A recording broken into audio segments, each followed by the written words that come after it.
चल रहा है नाहू के अंदर जो मैंने आपको नाहू शुरू कराई उसमें सबक नंबर कौन सा है टीचर? तकरीबन चौथा पांचवा होगा, चौथा पांचवा होगा। चलिए इसको कर लेंगे इंशाल्लाह। अच्छा, ये 16 किस्में हैं किसकी? इसमें गैर, इसमें मुतमक्किन की, इसमें और इनको 9 किस्म के एराब मिलते हैं।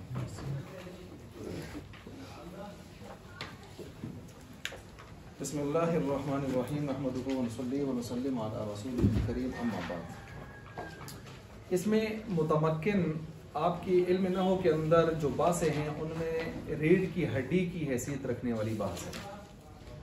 आप सारी इल्म नहू पढ़ लें, इसको न पढ़ें, आपने जिस्म के अंदर से रीढ़ की हड्डी ही छोड़ दी है, ठीक है? क्योंकि एराब, मोरब, मबनी, एराब लगाना, ज़बर ज़ेर पेश, ये सारा का सारा पूरी नहू का खुलासा होता है और वो सारा इसमें बयान होता है। इसलिए ये नहू के अंदर रीढ़ की हड्डी की हैसियत रखती है ये बात। और आमतौर पर तलबा इससे खाइफ होते हैं, परेशान होते हैं, समझ नहीं आई, कैसे समझें, ज़बर लगाएं, ज़ेर लगाएं, पेश लगाएं, क्या एराब होना चाहिए, वो इसी को न समझने की वजह से होता है। जब हम इसको समझ जाएंगे तो इंशाल्लाह हमारे लिए एराब लगाना मुश्किल नहीं रहेगा।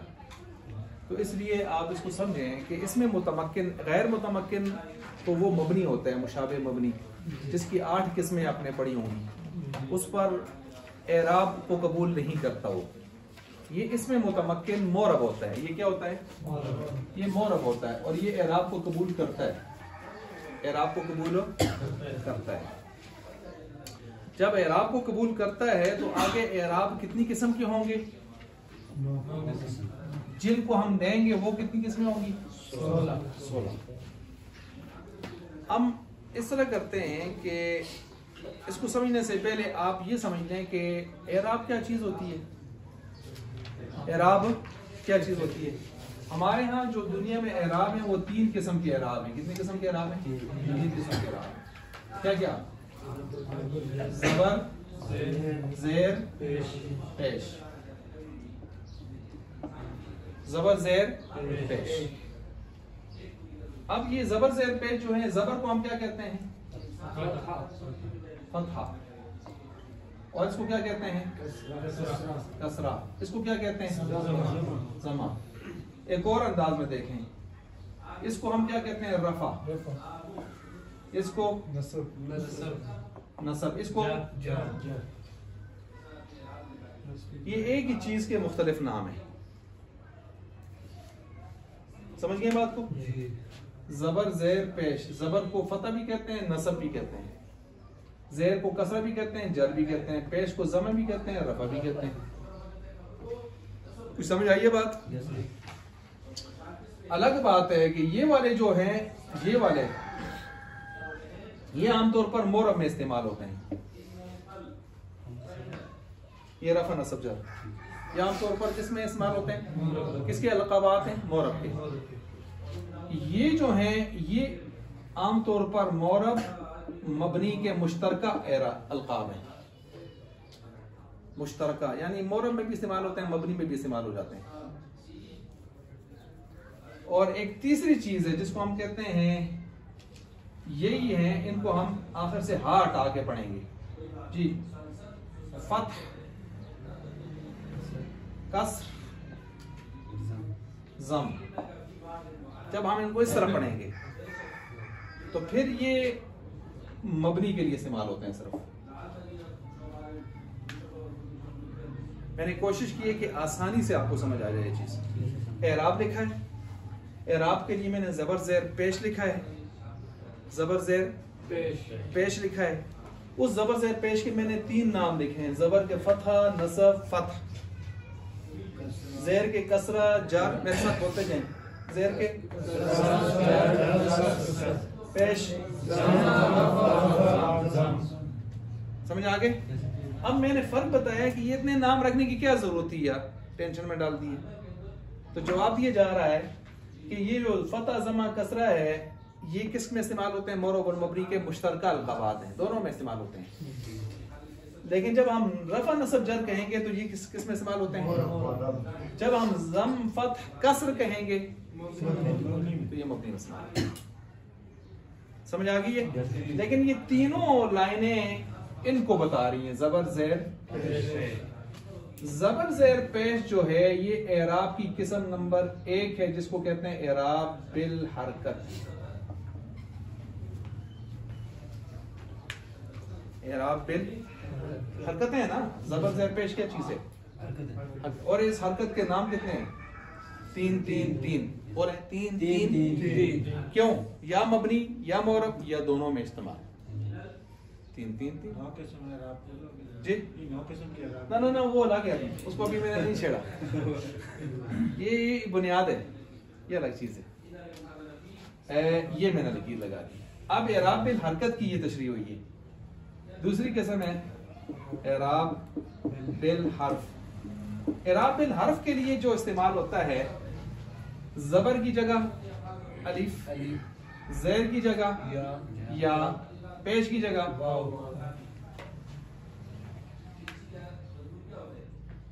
समझ गए? ये इस्तेमाल होता है। समझ गए? ये इसके लिए जी जबर की जगह अलिफ, ज़ेर की जगह या और वाव की जगह पेश। पेश भी ऐसी होती है ना, दराट होती है, दराटी नाल होती है ना, तो वाव भी कैसी होती है, दराटी को दराट चाहती थी। आई बात समझ?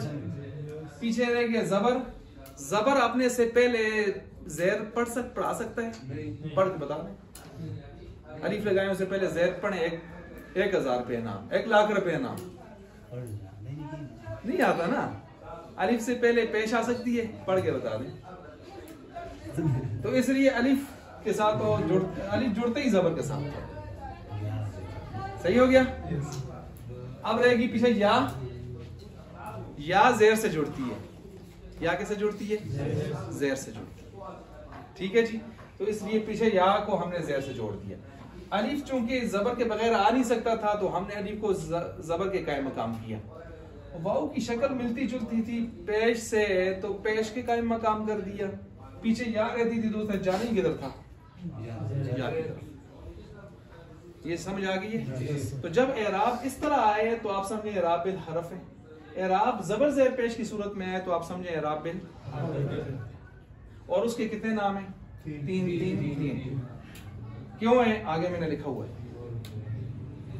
यहां तक समझ आ गई है बात? यहां तक जब आपको समझ आ गई है तो अब आगे ये समझें कि एराब जो होता है, जब हम उसको लाते हैं तो कभी लफ्जों में पढ़ा जाता है, उसको एराब लफ्जी कहते हैं। कभी एराब आता है लेकिन माना जाता है, पढ़ नहीं सकते, उसको एराब तकदीरी कहते हैं। ये मैं अब तीसरी लाइन बना चुका हूं। एराब लफ्जी कौन सा? जो लफ्जों में जुबान पर आए। और एराब तकदीरी, जो तकदीर का माना है फर्ज किया हुआ, माना हुआ, जो सिर्फ माना जाता है, लफ्जों में नहीं आता। लफ्जों में मिसाल के तौर पर तकदीरी की मिसाल, लफ्जी की मिसाल। लफ्जी की मिसाल ये है ज़ई, दन, दुन, दिन। तीनों पढ़ सकते हैं कि नहीं पढ़ सकते? पढ़ सकते हैं ना। तकदीरी की मिसाल है मूसा। मूसा को आप देखें, मूसा को जब आप लिखते हैं तो मूसा ही लिखते हैं, मूसी, सई, सयू, सया, ये नहीं लिखते आप। पीछे चाहे कोई ज़ेर दे रहा हो फिर मूसा, पीछे कोई जबर दे रहा हो फिर मूसा, पीछे कोई पेश दे रहा हो, मूसा ने नहीं बदलना। समझ आइए? हालांकि बदल तो नहीं रहा, लेकिन असल में बदल रहा है, क्योंकि ये मोरब है, इसको बदलना चाहिए। लेकिन फिर जब मोरब होकर लफ्ज में नहीं बदलता तो हम इसको तकदीर में बदला देते हैं। हम मान लेते हैं कि ये तब्दील हुआ है, अंदर से तब्दील हुआ है, अगरचे पढ़ नहीं सकते। अब क्यों नहीं बदल सकता? इसके ऊपर आया हुआ है खड़ा जबर, और खड़ा जबर छोटा अलीफ होता है, और अलीफ हरकत को कबूल नहीं करता। जब आप अलीफ को हरकत देंगे तो वो अलीफ खुद ब खुद हमजा बन जाएगा। हमने हमजा बना नहीं सकते, अलीफ है। तो अब अलिफ आपने ऊपर जब हरकत नहीं बर्दाश्त करता तो अलिफ हटता नहीं है, तो अब वो अलिफ कहते हैं आए पेश मान लो, आए ज़ेर मान लो, आए पेश मान लो, मैं नहीं आता, तकदीरी कर लो, ठीक है ना। वो जैसा लाडला प्यारा है जो उन्होंने जिस जो सारे काम करते हैं उस नहीं किते दोंदा, लेकिन असी मजबूर हो गया हाथे मन छोड़ो स्पीकर पे, हालांकि उसकी इत्तेदा नहीं होता, उसको सी चला सकते हैं, बस औकात मजबूरी होती चला सकते हैं, ये वो चीज है। अब मूसा हो, ईसा हो, जो इस तरह के लफ्ज आप लगाते जाएं वो इसी में आएंगे। इराब तो आया है लेकिन अलिफ कहता है मैं ज़बर ज़ेर पेश को कबूल नहीं करता, उसकी वजह से हमने इधर ला के मान लिया है, ला नहीं सके, पढ़ नहीं सके। कुछ समझ आई है मेरी बात? आ गई है। इसी तरह आप मिसाल ले लें गुलामी, क्या ले लें? गुलामी, ये आ गई, आई बात समझ? तो इसको भी हम इसी तरह पढ़ते हैं। पीछे जबर है, जबर देने वाला है, ज़ेर देने वाला है, पेश देने वाला, हम पढ़ेंगे गुलामी गुलामी गुलामी, इसको हम तब्दील नहीं करेंगे, इसी तरतीब से पढ़ लेंगे। आई बात समझ? अच्छा, ये इराब तकदीरी है। लफ्जी की मिसाल भी आपने पढ़ ली, यही जो आपने पढ़ रहे हैं ये आ रहे हैं, इराब बिल हरकत है ना, ये देखें हरकत नजर आ रही है, दान देन दोन, यहाँ हरकत नजर तो नहीं आ रही, मानी जा रही है, तो उसका नाम हमने क्या रखा? तकदीरी। तो ये इराब बिल हरकत तकदीरी है, इराब बिल हरकत लफ्जी है, समझ गए? अब आप कहेंगे बिल हर्फ की भी कोई मिसाल दे दें, तो मसलन जा अबू का, अबू का, राइतु अबा का, मररतु बि अबी का। देखने आया आपका अब्बा जी, मैंने देखा आपके अब्बा जी को, मैं गुजरा आपके अब्बा जी के पास से। अब देखें जा फेल है, अबू उसका फाइल है, फाइल क्या होता है? मरफू मंसूब मजरूर, सब बोले मरफू। 8 मरफूआत में से पहले नंबर पर फाइल आता है, तो फाइल को क्या मिलना चाहिए था? पेश, रफा मिलना चाहिए था ना, पेश।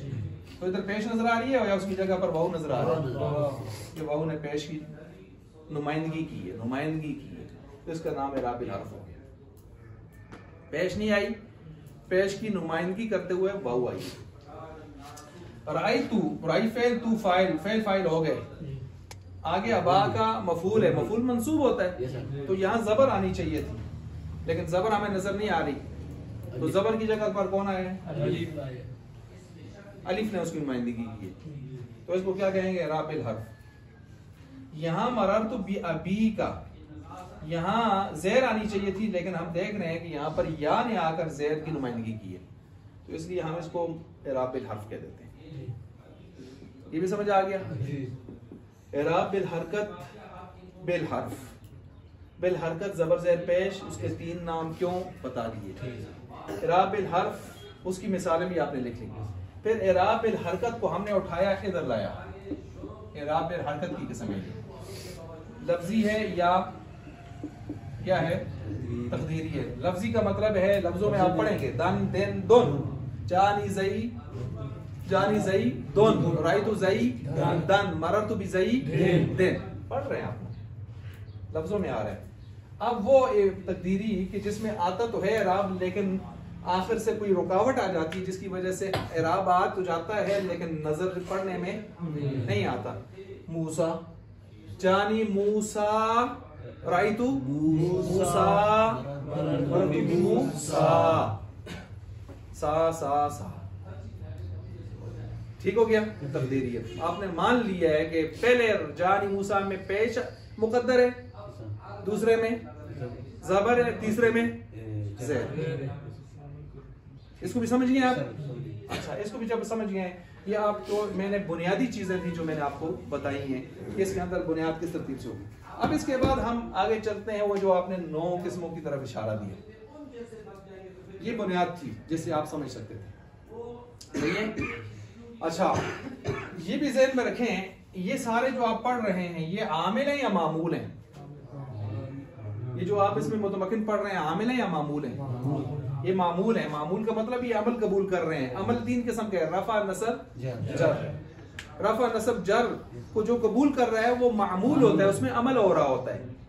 आमिल बाहर से आता है। आमिल कौन होता है इनके लिए? मसलन फेल। कौन? फेल। शिबे फेल। फेल से कौन मुराद है बताएं? माजी, मुजारे, अमर, नहीं, ये फेल है, ये अमल कर रहे होते हैं। इनका नाम है आमिल। ये कौन है? आमिल। आमिल, ये आमिल बता रहा हूं। ये खुद क्या है? मामूल। ये खुद क्या है? मामूल। इनमें अमल होगा। इनमें आप जबर ज़ेर पेश आती हो देखेंगे तो जिस पर अमल हो रहा हो, जबर ज़ेर पेश का असर हो रहा हो, वो क्या होता है? आमिल होता है, मामूल होता है? मामूल होता है। उस पर जो अमल कर रहा होता है उसको आमिल कहते हैं। अब अमल कौन कर रहा होता है ये मैं लिख रहा हूं। या फेल होगा। फेल कौन कौन हो सकता है? यही दुनिया में 4 फेल हैं। या शिबे फेल होगा। शिबे फेल क्या है? ये 7 हैं। कूफी कहते हैं, बसरी कहते हैं 6 हैं। कितने हैं? 6। अब वो कौन से हैं? मसलन इसमें फाइल, इसमें मफूल, इसमें तफजील, इसमें यानी सीगा मुबालगा वाला ले रहे हैं। सीगा मुबालगा, सिफत मुशब्बा, आई बात समझ, वगैरह। ये मिला है तो ये 7 के लगभग बन जाते हैं। ये है जो अमल करते हैं। यो क्या करते हैं? अमल। मसलन आप इधर ही देख लें, ये जा कौन सा है? फेल है, शिबे फेल है? बताए ना, फेल है। कौन सा है 4 में से? माजी है। कुछ समझ आया? और यहाँ क्या बन रहा है? आमिल। और ये क्या है सारा मिलकर? उसका मामूल। और मामूल को आपने क्या दी है? वाव, जो किसकी नुमाइंदगी कर रही है? पेश की। क्योंकि ये फाइल है, फाइल मरफू होता है। फाइल क्या होता है? और तीसरा जो फेल है वो हर्फ होता है। मसलन हर्फ में से, मसलन बहुत सारे हैं, उनमें से एक ले लें, हुरूफ जारा। हुरूफ जारा पढ़े नहीं पढ़े? बाउ ताउ काफ लामु वाउ मुस्तला रुबा हाशा बिन अदा फी अनाला हत्ता, सारे याद हैं? हुरूफ जारा। ये क्या देते हैं? ज़ेर देते हैं ना। मररतु बी ज़ैद, बी ज़ैद। ये मैं कोशिश कर रहा हूँ इस बात को आप जरा तरीके से, सलीके से और बुनियाद से और आसान तरतीब से समझें इस बात को। तो ये सारा मामूल था, वो उसकी किस्मों की तरतीब सी, और ये मैंने बुनियादी चीजें। अब मैं आपको बता रहा हूँ इनमें अमल कौन करते हैं? या फेल, या शबे फेल, या फेल में ये 4 आएंगे, शबे फेल में ये 6-7 आएंगे, और हुरूफे आमिला में आप पढ़ लेंगे। हुरूफे आमिला कितने हैं वो आप पढ़ लेंगे। उसके अंदर हुरूफे जारा भी हैं, हुरूफे नास्बा भी हैं, ठीक है जी, हुरूफे मुशब्बा बिल फेल भी हैं, वगैरह वगैरह, वो अमल करते हैं। ये आमिल हो गए आपके, ठीक है, हो गए आमिल। अब इसके बाद हम आगे चलते हैं तो वो ये वाला कौन से 9 एराब हैं और कौन से 16 किस्में हैं जो वो एराब लेती हैं। अब ये सवाल पैदा हुआ, तो कौन से वो चीजें हैं, 9 एराब हैं कि जिसको यहां पर लाया जाता है। 9 एराब कौन से हैं? 9 एराब देख लें आप सर, मैं आपके सामने रखता हूं। हमारे पास हालतें कितनी होती हैं? 3। कौन कौन सी हालतें? हालत रफी, नस्बी, ये मैं हालत लिख देता हूं, रफी, नस्बी और जर्री। क्या मतलब है हालत रफी, नस्बी, जर्री? पेश का तकाजा, जबर का तकाजा, और मैंने आपको बताया मरफूआत टोटल कितने हैं? 8 हैं। 8 जगहों पर तकाजा होगा रफा। मंसूबात कितने हैं? तो 12 जगहों पर तकाजा हो सकता है नसब का, जबर का। मजरूरात कितने हैं? 2। तो 2 जगह पर तकाजा हो सकता है जर का। 8 जगहों पर रफा का तकाजा हो सकता है, 12 जगह पर नसब का, और 2 जगह पर जर का। 8 जो हैं उनमें पहले नंबर पर अभी मैंने क्या किसका नाम लिया था? फाइल। दूसरा नाइब फाइल, तीसरा मुब्तदा, चौथा खबर वगैरह। सही हो गया। इस तरह आप मंसूबात को भी देख लें। हालत रफी ये तीन तरह के हमारे पास हालतें हैं। अब जरूरी नहीं जहां रफा मांगे तो आप रफा दे दें ज़ैदुन, जहां जबर मांगे तो आप जबर दे दें ज़ैदन, जहां ज़ेर मांगे तो आप ज़ैदिन पढ़ लें। आई बात समझ? ऐसे नहीं है कि आप जहां जो मांगे आप उसको वो देते चले जाए। सही है। अब कहीं आपको वो दे सकेंगे, कहीं आप मुकद्दर लाएंगे, कहीं क्या करेंगे? मुकद्दर लाएंगे, कहीं आप हरकत के बजाय हर्फ लाएंगे, और कभी इससे हटकर आप जाएंगे, मसला कहेंगे या मक़बल मफ्तू, कभी आप कहेंगे या मक़बल मकसूर। ये मुख्तलिफ किस्म के अंदाज होंगे। अब वो अंदाज वो बनेंगे 9। कितने बनेंगे? 9। मसलन 9 में से पहला, 9 में से पहला, 9 में से पहला ये है कि जबर को जबर दें, रफा की जगह पर पेश दें, नसब की जगह पर जबर दें, जर की जगह पर ज़ेर दें। तो ये सीधा सीधा इराब आ जाए, सीधा सीधा इराब।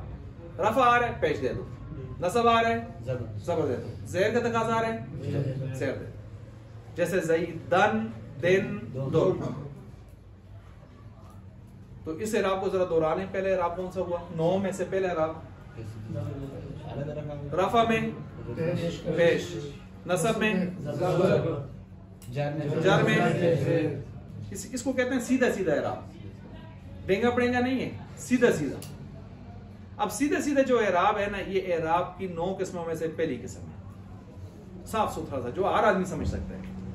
और ये मिलता है 3 तरह की इसमें मुतमक्किन को। तो पहले इराब कितनी किस्मों को मिल गया? तो 16 में से 3 कम कर देंगे, इधर से 1 कम कर देंगे। इधर से कितने कम करेंगे? 1। कौन सा इराब है?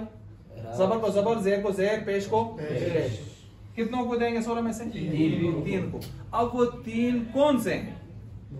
वो 3 कौन से हैं? आपने पढ़े तो होंगे, चले दोहरा ले लिखने से, ताकि आदमी फारग हो जाए। मुफरद, मुनसरिफ। मुफरद का मतलब वाहिद, मुनसरिफ फिरने वाला। और सही का मतलब क्या होता है? वो सरफियों वाला सही नहीं है, जिसका लाम करे के मुकाबले में हरफ इल्लत ना हो।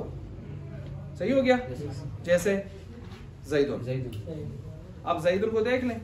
ज़ैदुन के आखिर में दाल है, हरफ इल्लत नहीं है, अलिफ वाव या तो नहीं है, और ज़ैद है भी मुफरद है, और मुनसरिफ भी है, तीनों इराब कबूल करता है। तो लिहाजा हम इसको पढ़ेंगे जानी ज़ैदुन, राइतु ज़ैदन, मररतु बिज़ैदिन। ये मुफरद मुनसरिफ सही 3 में से पहला हो गया। दूसरा बताएं जी? 3 है, हमने 3 लिया। जारी मजरा सही। जारी मजरा सही का क्या मतलब है? जो सही तो नहीं है, सही के कायम मकाम है। सही के कायम मकाम होने का क्या मतलब है? हरफ इल्लत तो आ गया है लाम के मुकाबले में, लेकिन उससे पहले वाले पर क्या आई हुई है? माकबल साकिन है। जैसे दलवन, ज़ब्युन। दलवन डोल को कहते हैं, कुएं का डोल। ज़ब्युन हिरन को कहते हैं। तो दलवन में देखें, दलवन वाऊ आई हुई है लाम के मुकाबले में, फ़ाअलुन, लेकिन उससे पहले लाम के ऊपर क्या आई है? जज़म। समझ गए बात को? ज़ब्युन हिरन को कहते हैं। तो ज़ब्युन या तो आई हुई है लाम के मुकाबले में, लेकिन उससे पहले साकिन है। उस साकिन ने आकर इसके अंदर गुजारे की सूरत पैदा कर दी है। क्या सूरत पैदा कर दी है? तो अब सही तो नहीं है, लेकिन सही के कायम मकाम गुजारा कर सकता है। सही हो गया। अब ये दूसरी, इसको भी आप पढ़ें तो इसको भी कैसे पढ़ेंगे? हुआ ज़ब्युन, वो है हिरन। राइतु ज़ब्यन, मैंने देखा इनको। मररतु बिज़ब्यिन। सही हो गया। तो रफा को रफा मिला, जबर को जबर, ज़ेर को ज़ेर, पेश को पेश। ये 2 हो गए। तीसरा कौन सा है? जमा मुकस्सर। जमा मुकस्सर कौन सा होता है? जिसमें वाहिद का वजन सलामत न रहे। जैसे रजुल की जमा रिजाल। रिजाल के अंदर रजुल आपको सलामत नजर नहीं आएगा। नजर आ रहा है? रजुलुन, रिजाल उनके अंदर आपको वजन सलामत नहीं नजर आ रहा, उसका अपना अलग वजन है। जब अलग वजन है तो उस रिजाल को आप जब लाएंगे यहाँ पर तो जानी रिजालुन राइतु रिजालन मरतु बिरिजालिन। तो यहाँ पर भी देख लें जबर जेर पेश हर एक अपनी जगह पर मुस्तकिल आ रही है एक तरतीब से। ये कितने एराब है कि ये मिला कितनों को है? 3। मुफरद मुनसरिफ सही, जारी मजरा सही, जमा मुकस्सर। इन 3 को ये 16 में से 3 कम हो गए हैं, 13 रह गए और एराब एक ही अभी निकला है, पीछे 8 रह गए। अब दूसरा एराब हम पकड़ते हैं। दूसरा एराब क्या है? दूसरा एराब ये है कि रफा में तो रफा ही मिले, रफा में तो रफा ही मिले, लेकिन नसब जर में क्या हो बताइए? नसब जर में कसरा हो, नसब जर में कसरा हो। और वो एराब सिर्फ एक का है, जमा मुअन्नस सालिम मुस्लिमातुन। अब देखें मुस्लिमातुन ये एक ही है, यहाँ 13 में से एक और कम हो गया, 12 रह गए। यहाँ 8 में से एक और कम हो गया, इस तरह आप कम करते आएंगे। अब मसलन क्या पढ़ेंगे? हुन्ना मुस्लिमातुन, रफा को रफा मिला, रायतु मुस्लिमातन नहीं मुस्लिमातिन। इधर आपने नसब को ज़ेर के ताबे कर दिया, ठीक हो गया, कसरे के ताबे कर दिया। मररतु भी मुस्लिमातिन, ज़ेर अपनी जगह पर आ गई। समझ गए इस बात को? अच्छा, और अब 5 ये कितने एराब हो गए? एराब 2 हो गए। मिलने लेने वाले कितने हो गए? 4। अब हम तीसरे एराब की तरफ जाते हैं। तीसरा एराब इस दूसरे के उल्ट है। कैसे उल्ट होगा? रफा में तो रफा ही मिले, रफा और नसब जार में फता मिल जाए। मसलन ये गैर मुनसरिफ का एराब होगा। किसका एराब होगा? गैर मुनसरिफ कौन है? जो ज़ेर और तनवीन को कबूल नहीं करता। चलें जी, उसकी मिसाल दें। जा अहमदु, जानी अहमदु, पेश को पेश मिल गई। राइतु अहमदा, जबर को जबर मिल गई। मररतु बि अहमदी नहीं, अब बि अहमदा। यहाँ हमने ज़ेर को पकड़ के जबर के ताबे कर दिया। तो ये दूसरे के मुखालिफ है या नहीं है? अब मुझे बताएं कितने एराब इधर से कम हो गए? 3। कितने रह गए? 6। इधर से कितने कम हो गए? 5। 3 शुरू में कम हो गए थे पहले एराब में, फिर एक जमा मुअन्नस सालिम में कम हो गया था, और अब एक गैर मुकस्सर में, गैर मुनसरिफ में कम हो गया। तो पीछे कितने रह गए हैं? 11। ठीक हो गया? इतना जान है या चला आगा पहुंचे ना?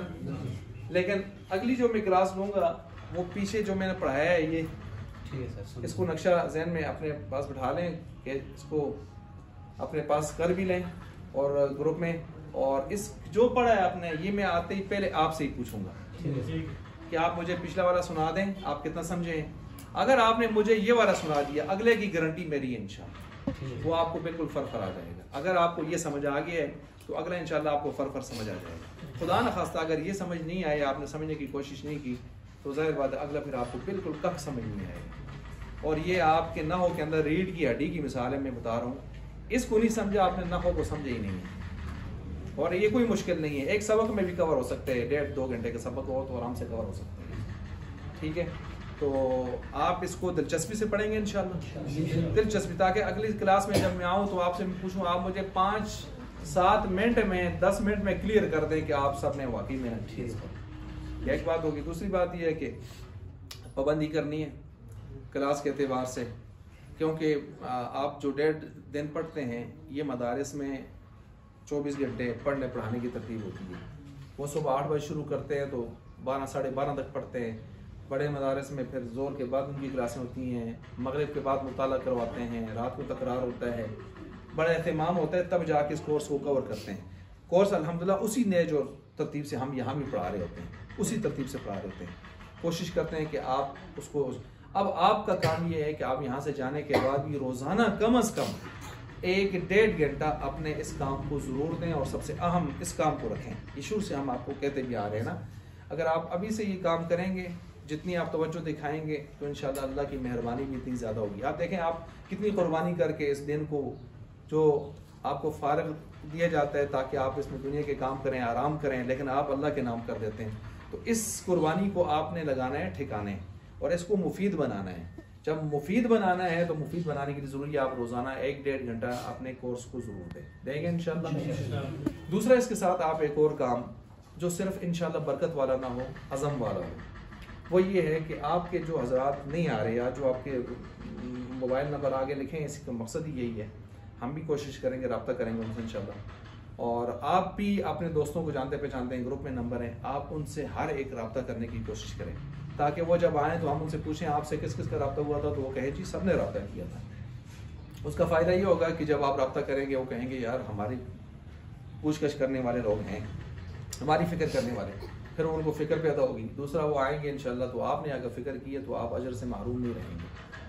तो इस तरह मिलजुल के चलेंगे, नज़्म ज़ब्त के साथ दूसरे की फ़िक्र करते हुए चलेंगे, तो इंशाल्लाह इल्म का नूर, अल्लाह इल्म भी देगा और इल्म का नूर भी देगा। तो इंशाल्लाह सारे इसका अज़म करते हैं, तो करेंगे इंशाल्लाह राब्तों से, और ख़ुद भी पाबंदी करेंगे, छुट्टी छुट्टी नहीं करेंगे। और इसके साथ साथ देखें ये इल्म इलाही है, वो आम वर्कशॉपों में, कॉलेजेस में इधर उधर पढ़े जाने वाला जिससे ताल्लुक सिर्फ पेट और दुनिया से होता है, वो वाला इल्म नहीं है। ये इल्म ठीक है, दुनिया में भी आपको फ़ायदा देता है, लेकिन इसका असल मकसद कब्र और आखिरत का फ़ायदा है।